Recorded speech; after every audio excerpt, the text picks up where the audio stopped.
2 जानेवारीच्या मध्यरात्री महाड शहराजवळ झालेल्या भीषण अपघातात 4 जणांचा दुर्दैवी मृत्यू झाला होता. यामध्ये महाड शहरातील कुंभाराळी येथील प्रसाद नातेकर आणि साहिल शेलार या दोघा उमद्या तरुणांचा समावेश होता. दोघे एकमेकांचे अत्यंत जीवाभावाचे मित्र.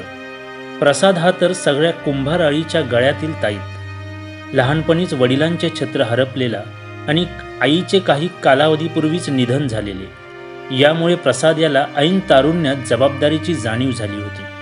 अत्यंत हलाखीच्या परिस्थितीतून काम करीत आज शून्यातून स्वतःच्या व्यवसायाचे विश्व त्याने निर्माण केले होते. प्रत्येकाशी आपुलकीने बोलणे, विचारपूस करणे, यामुळे आईवडिलांविना असणारा हा मुलगा कुंभाराळीतील प्रत्येक कुटुंबाचाच एक सदस्य बनला होता. त्याचे स्वतःचे घर आळीपासून दूर जरी असले तरी त्याची बरीचशी दिनचर्या ही आळीतच व्यतीत व्हायची. साहिल शेलार याचे घर हे तर त्याचे कुटुंबच. प्रसाद आणि साहिल ही जोडी म्हणजे मित्र नसून एकमेकांचे सख्खे भाऊ असल्यासारखीच होती. प्रसाद एक व्यावसायिक आणि साहिल देखील प्रसाद सोबतच व्यवसायात काम करीत होता. दोघेही चैतन्याचा सळसळता झराच. कुंभाराळीतील प्रत्येक कार्यक्रमात प्रसाद याचा सिंहाचा व मोलाचा वाटा असायचा. दोघांच्या मृत्यूनंतर जेव्हा साहिलच्या वडिलांनी आज माझी दोन्ही मुले मला सोडून गेली असे भावपूर्ण हताश उद्गार काढून आक्रोश फोडला, तेव्हा प्रत्येकाच्या डोळ्यात अश्रू उभे राहिले. 2 महिन्यांनी प्रसादचे लग्न होणार होते. नववधूसोबत आपल्या लग्नाची स्वप्ने रंगवणाऱ्या प्रसादसोबत नियती असा क्रूर खेळ खेळेल असे कोणास स्वप्नात देखील वाटले नव्हते. त्याच्या अपघाताची बातमी समजताच कुंभाराळीतील प्रत्येक जण महाड ग्रामीण रुग्णालयाबाहेर जमा झाला होता. त्याच्या अजातशत्रू स्वभावामुळे कुंभाराळीच नव्हे तर महाड शहरासह तालुक्यातील अनेक जण रुग्णालयाबाहेर दाखल झाले होते.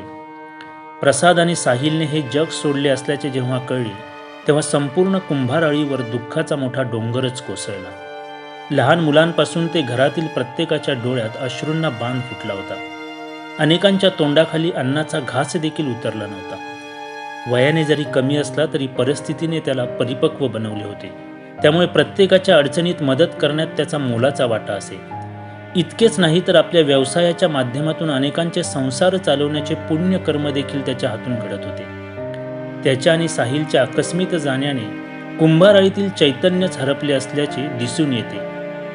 येणाऱ्या प्रत्येक दिवशी, प्रत्येक कार्यक्रमात या दोघांची उणीव समस्त कुंभाराळी वासियांना भासल्याशिवाय राहणार नाही असेच मनोमन वाटते.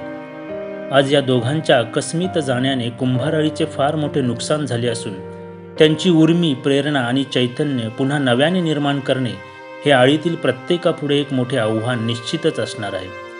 परंतु त्यांच्या कार्यापासून प्रेरणा घेऊन त्यांना अपेक्षित असलेले उपक्रम त्याच चैतन्याने आणि एकोप्याने राबविण्यासाठी आळीतील प्रत्येक सदस्यांनी पुढाकार घ्यावा असेच या निमित्ताने बोलावेसे वाटते.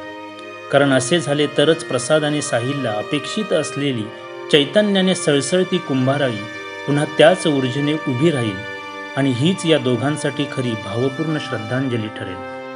चंद्रहास नगरकर, महाड, रायगड. तुम्ही पाहत आहात विस्टा न्यूज मराठी.